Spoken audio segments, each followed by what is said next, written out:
हमें ये सोचना है कि हाँ चलो अगली बार अच्छा हो जाएगा, और ये बात हमें और साथ में हमें अपने अध्यापकों को ही बताना चाहिए। उसमें जो चित्र है उसके द्वारा भी ये बताया गया है। नेक्स्ट, अब ये तीसरा सबसे अच्छा पॉइंट मुझे लगा, इसमें बताया गया है लाफ इन लाफ आउट।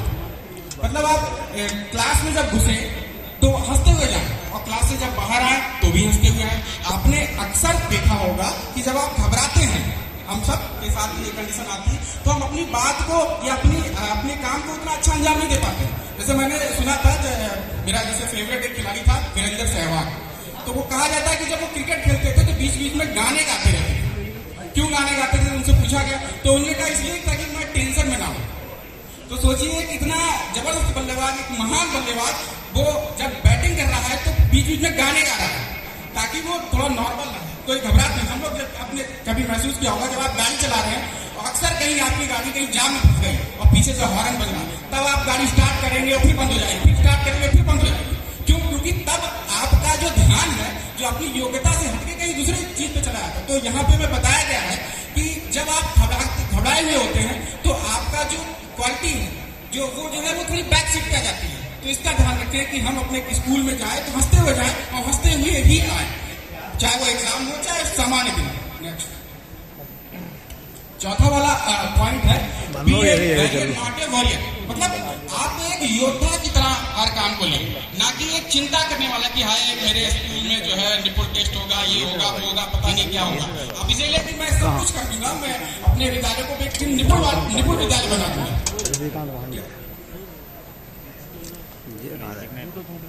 इसमें जो पांचवा वाला मंत्र बताया गया है, नॉलेज इज परमानेंट परस्यूट।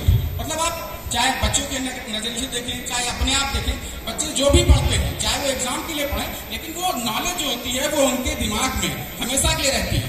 अब वो अपने जीवन में उसका यूज कर सकते हैं, तो नॉलेज कभी खराब नहीं होती। जैसे अभी हमारे एडी सर थे, वो दर्शन की बहुत बड़ी चीजें जो है बताते हैं, तो ऐसा थोड़ा कि वो हमसे जब यहाँ आए थे तो पढ़ के आए थे, वो उन्होंने अपने शिक्षण के अपने पढ़ाई के दौरान बातों को आत्मसात किया है, और आज मौका मिल रहा है तो वो अपने आप ही उनके साथ चल रही है, वो अपने आप ही निकल रही है। तो यहाँ पे वो पांचवी के बाद छठा वाला, हाँ छठा वाला भी बहुत अच्छा है, कम्पीट विद योरसेल्फ। अक्सर क्या होता है कि हम लोग जब भी तुलना करते हैं तो हम सबसे बड़े वाले से तुलना कर लेते हैं कि हमारे पड़ोस का विद्यालय में तो बहुत अच्छी चीजें हैं, वहाँ टीचर भी है, इसलिए उनका विद्यालय जो है निपुण की तरफ बन रहा है। जबकि हमें तुलना जो है अपने आप से करनी है। पिछली बार जब टेस्ट हुआ था या हमने टेस्ट लिया था तो उसमें भले ही 100 बच्चे या 10 बच्चे निपुण थे, लेकिन इस बार के रिजल्ट में 10 या 11, मतलब पिछले से स्थिति अच्छी है। तो हमें कभी भी तुलना जो है दूसरे से ना होके अपने आप से करनी है कि हम पहले से कहाँ पे हैं, यही इसमें बताने का प्रयास किया गया। सातवां वाला जो मंत्र है वो है technology is a great teacher embrace it. ये आप ये सोचिए कि ये बुक जो है वो 2018 में लिखी गई थी, और आज हम सबको अपने विभाग में टेक्नोलॉजी से बिल्कुल संतृप्त करने की कोशिश की जाती है। हम सभी को बताते हैं कि भाई दीक्षा ऐप का प्रयोग करिए, भाई निपुण ऐप का प्रयोग करिए, जिन चीजों से जो यूज्ड हो जाइए, क्योंकि ये चीजें कहीं ना कहीं आपको बहुत लाभदायक सिद्ध होगी।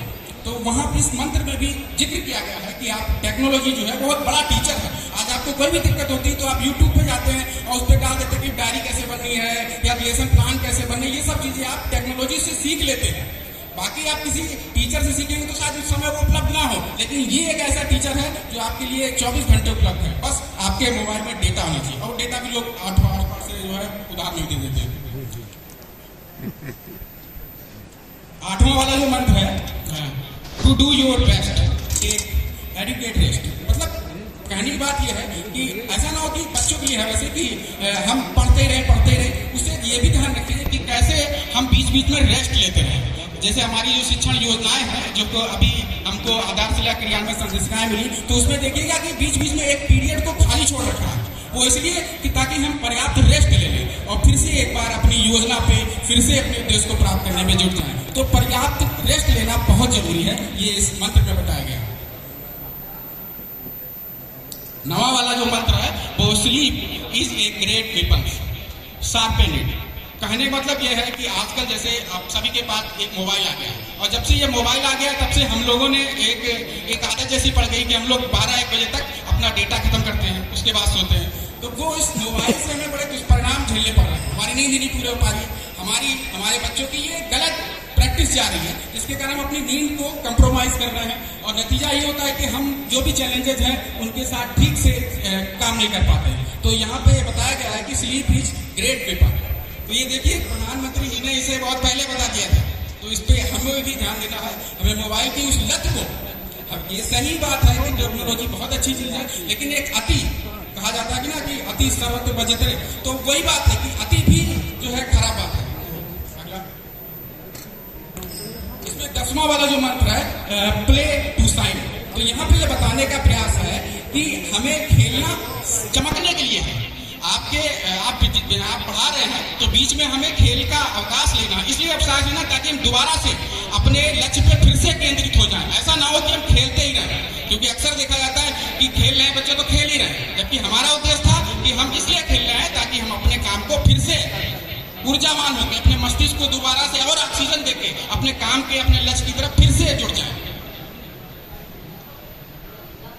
अब 11वां वाला जो हमें मंत्र मिला है वो है be your own anchor, celebrate your strength. ये वाला जो मंत्र है वो मुझे बहुत ज्यादा फेमस है, मुझे बहुत पसंद है। इसमें जैसे कि एक स्वामी विवेकानंद का एक बात कही थी कि अहम ब्रह्मास्मि। इसमें यह बताने का प्रयास है कि आप अपनी क्षमताओं पे बिल्कुल भी संदेह मत करें कि हमारे अंदर पर्याप्त क्षमता नहीं है आपके, क्योंकि ईश्वर ने आपको बनाया है और ईश्वर एक मजा हुआ कलाकार है। उसने आपको वो सारी क्षमताएं दी हैं, वो ऐसा नहीं कि वो आपको गलती करेगा, उसने सारी वो क्षमताएं दी है ताकि आप आगे अपना भला करें और अपने बच्चों का भला कर सकें। तो अपनी क्षमताओं पर पूरा विश्वास करके काम करें। जैसे विवेकानंद ने कहा है कि अहम ब्रह्मास्मि, आप ही ब्रह्म है। सर अगला 12वां वाला है रिवाइज एंड बिकम वाइज। ये जो हमको मंत्र बताया गया है, ये हमारी शिक्षण योजनाओं में भी रिवीजन का एक कॉलम होता है और ये मोदी जी ने भी बताया है। तो उन्होंने इस बारे में कहा है कि रिवीजन के बहुत से तरीके होते हैं, रिवीजन से ही जो ज्ञान होता है वो स्थायी बन जाता है। इसमें और उन्होंने तरीके बताए कि डिबेटिंग है, डिस्कशन है, जो भी एक निश्चित टॉपिक पे अगर हम करें तो हमारा रिवीजन और आसान हो जाएगा। ये चीजें हमें अपने कक्षाओं में लेके जाने की जरूरत है। इसमें एक डेमो के रूप में छोटा सा एक बताया गया कि कैसे नोट्स बने हैं। उसमें जो है पिक्टोरियल फॉर्म में नोट्स को बनाया गया ताकि वो रिवाइज आसानी से हो सके। तो रिवीजन मस्ट है। अगला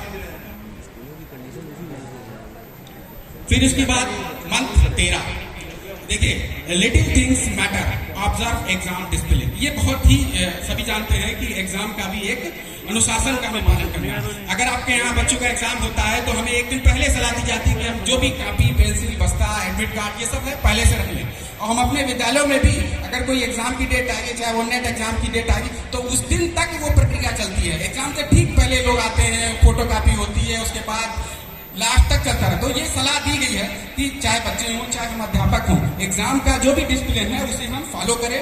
हम एग्जाम से पहले जो भी इसकी जरूरी चीजें हैं वो तय करके रखें। अब इसके बाद आता है 14वां नंबर पे प्रेजेंटेशन इज की मास्टरी। देखिए प्रेजेंटेशन जो है बहुत ज्यादा जरूरी है। जैसे हम अपनी बात को कहने के लिए सोचिए, इसमें करीब 20 स्लाइड थी, तो उससे बात करने के लिए हमने पहले स्लाइड बनाई, ताकि मैंने कल ही पहली बार अपनी जिंदगी में स्लाइड बनाई है, लेकिन काम चलाओ बन गई है। तो अपनी बात को, इतनी बोरिंग बात को भी हम अच्छे ढंग से कह पा रहे हैं, हम भूल भी नहीं रहे और आपका भी ध्यान हमारी बात पे जा रहा है। वो क्यों जा रहा है? क्योंकि हम थोड़ा प्रेजेंटेशन के जो भी सिद्धांत हैं उन चीजों को फॉलो कर रहे हैं। और ये बात जो है हम सब पे लागू होती है कि हम जो भी चीज पढ़ाएं तो थोड़ा सा उसके जो मूलभूत सिद्धांत है वो उन्हें थोड़ा ध्यान रखें कि हम अपनी बात को बहुत अच्छे ढंग से हर बच्चे के दिमाग तक कैसे ले जाएं, हर बच्चे की पहुंच तक कैसे ले जाएं। उसके सिद्धांत है, आप कोई गतिविधि हो सकती है, कोई चित्र हो सकता है, कोई चार्ट हो सकता है, बहुत सारी चीजें हो सकती है, लेकिन आपको ये बात ध्यान रखना है कि इसका बेस्ट तरीका क्या है प्रेजेंटेशन का। जो 15वां है to cheat is to be cheat. ये हमारे विद्यालय में अक्सर देखा जाता है। जैसे परीक्षा हुई तो उन्होंने कह दिया कि ऐसा करना, हमारी थोड़ा ढिलाई दे देना, बोले टीचर ने खुद ही बता दिए गए, और उस समय तो हमारी इज्जत बच जाती है कि हाँ चलो कार्रवाई नहीं। लेकिन ये फिर एक लॉन्ग टर्म के लिए हमारे लिए बड़ा नुकसान होता है, क्योंकि हमें भी अपनी स्थिति नहीं पता चल पाती है। जैसे हमारे एडी सर ने हमें बताया था, कल परसों बताया था कि हमारे यहाँ निपुण विद्यालय जो हुए थे तो हमने उसमें हर 15 या 20 दिन के बाद एक जो है टेस्ट लेते थे, और टेस्ट जो था वो दूसरे विद्यालय के अध्यापक की उपस्थिति में होता था, कोई साथ में ARP भी उपस्थित होता है, तो उन्हें अपनी स्थिति पता चली। जो भी टेस्ट था वो बड़ी ईमानदारी से हो रहा था, इसलिए उन्हें स्थिति पता चली, वो आगे उसमें सुधार कर लेगा। तो यहाँ पे ये बताई गई है कि to cheat is to be cheap, यानी उस समय अगर आप बेईमानी करते हैं तो आगे जो है आपको नुकसान होगा। 16वां बताया गया है डिस्कवर योरसेल्फ। ये भी जो है बहुत अच्छी बात है, इसमें बताया गया है कि इसमें बता रहे हैं कि अपने व्यक्ति को अपने कंफर्ट जोन से बाहर निकलने की कोशिश करनी चाहिए। जैसे मोदी जी अपनी बता रहे हैं कि मैं जो है अपने आप को खोजने के लिए, अपनी और क्षमताओं को जानने के लिए जो भी लाइफ ने उन्हें दी है, उसके लिए मैं कभी कभी जनरल टिकट में जाता था और 4-4 घंटे यात्रा करता था जनरल टिकट में और लोगों से बातें करता था। तो कई बार ऐसे मौकों पे ऐसी चीजें करने से आपको आपकी जो क्षमताएं हैं वो उनके बारे में आपको जानकारी होती है। तो अपने विद्यालय स्तर पे आप ये कर सकते हैं कि कभी कभी आप ऐसा कोई तरीका अपना सकते हैं, कोई गतिविधि या अपने पड़ोस के विद्यालय में जाके उनसे मिलके, जो अच्छे बच्चे हैं उनसे चर्चा करके भी आप अपने विद्यालय को निपुण बनाने की दिशा में अग्रसर हो सकते हैं। फिर इसमें बताया गया है India is incredible travel and exposure. तो ट्रैवल का महत्व तो है ही, और हम लोग के यहाँ एक्सपोजर विजिट के बारे में बताया जाता है। ये व्यवस्था की गई है कि हम अपने बच्चों को ले जाते हैं, तो ये बात हमारे यहाँ लागू भी होती है और इसे हमें ध्यान